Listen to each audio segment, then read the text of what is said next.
tonight, Game 4, Zoolander. right, at Barclays. But that will no longer be the case. Simmons will not play tonight. He's dealing with back soreness.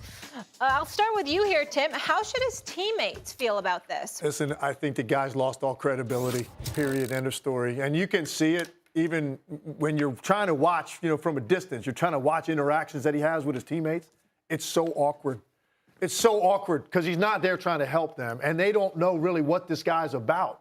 I mean, he got there in February. Yeah. He hasn't played at all.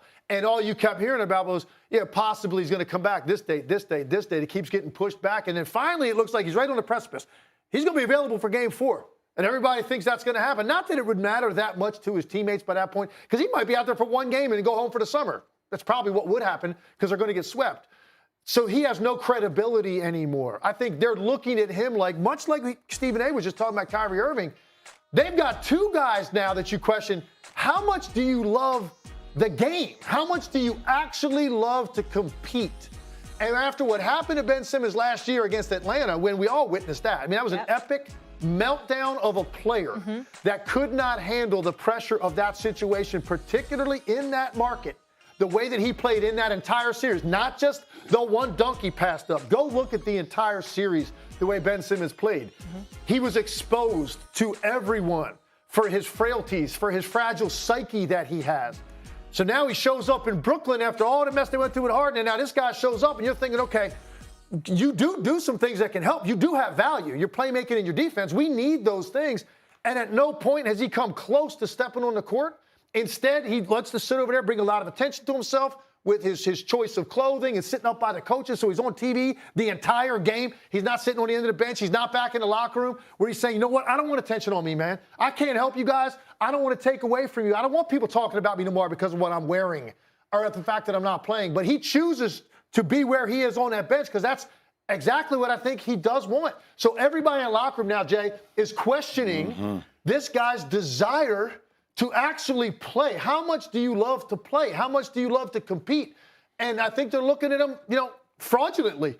And I don't know, he needs to get to an offseason and try to reestablish credibility with new teammates, whether that's Brooklyn or somewhere else, wherever that ends up being. He's got to reestablish himself as a guy that loves to play, and I'm in this with you, and I'm ready to go to war with you opening day next season. Nobody really cares at this point when Ben Simmons sees the court. So I'm all for players being stylish when they come to games, right? Wear whatever you want. Yeah. You on the court, you ball out. I'm not talking about what you're wearing to the game. I'm talking about what your stats are on the court.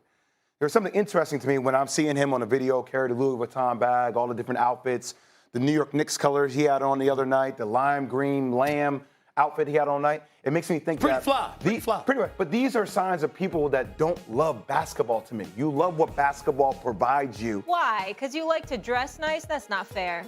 Well, I will break it down for you. Yeah, no, please do. Because my thing is if you're on the court and you're having mental things, right? And I've talked about this. You don't want the attention on you. You're trying to heal. You're trying to get yourself to a point where you're at the place mentally where you can play. You know what? When you stand up on the sideline, Molly, wearing a suit like this for 3 stretches in a row, you know what you're saying? You're saying, hey, look at me. It's not about what's happening on the court. You're focusing everybody else on the bench is wearing black, Molly. Everybody, multiple games. Everybody's in uniform wearing black. Absolutely. How come you're not wearing black? So there are little things like that that make me think, what is this really about, Ben?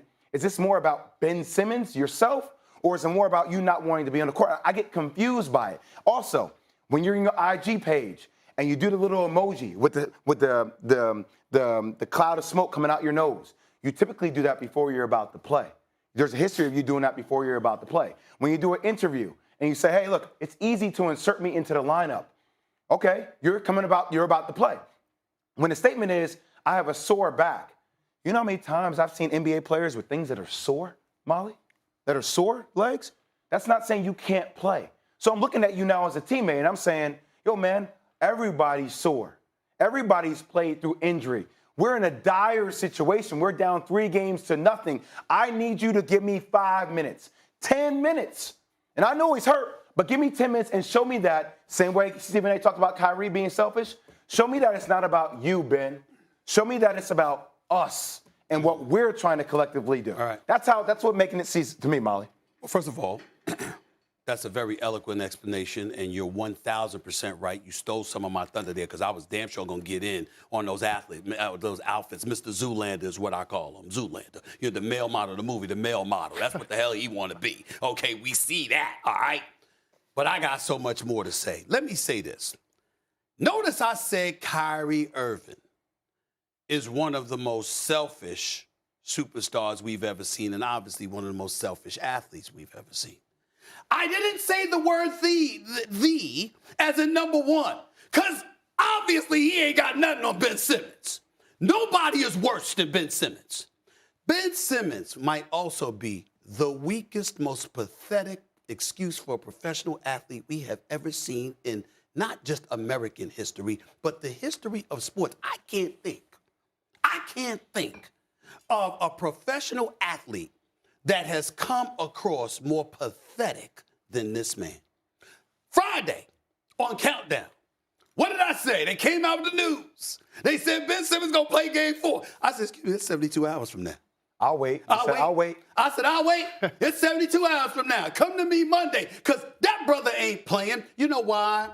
Because if you're going to play for game 4, why wouldn't you play for Saturday's game 3? It's 2-0. You see what Boston's doing to your teammates. If you got anything, that's the game you wanted to be in. Not when you down 3-0. There's no way in hell he was going to play tonight. And I'm telling you something right now. As a result, there's certain facts that need to be thrown out there. Daryl Morey won this trade now. I got to stand up and be like, Daryl Morey, my bad, brother. I thought you lost Same the trade. here. I thought you lost this trade. I'm thinking Ben Simmons with Seth Curry, with Andre Drummond and 2 first-round picks. You got hoes. Daryl Morey knew something the rest of us didn't. My apologies, Daryl Morey. He won this damn trade. Because I don't give a damn how James Harden doesn't look like James Harden in Houston. Still can ball, still can give you 20 and 10, all right, but he's not the James Harden in Houston. I don't give a damn. He could average 5 points, and he's a better product than Ben Simmons. That's how pathetic Ben Simmons is right now. So Daryl Morey clearly won the trade. Number 2, let me say this on national television to Mr. Rich Paul for Clutch Sports. You have to get rid of Ben Simmons. It's bad for business. You can't represent this dude. He don't want to play, but he wants his money. Like you said, the outfits that he's wearing, the stuff that he's posting on social media. I promise you, you'll see him in L.A. or Calabasas.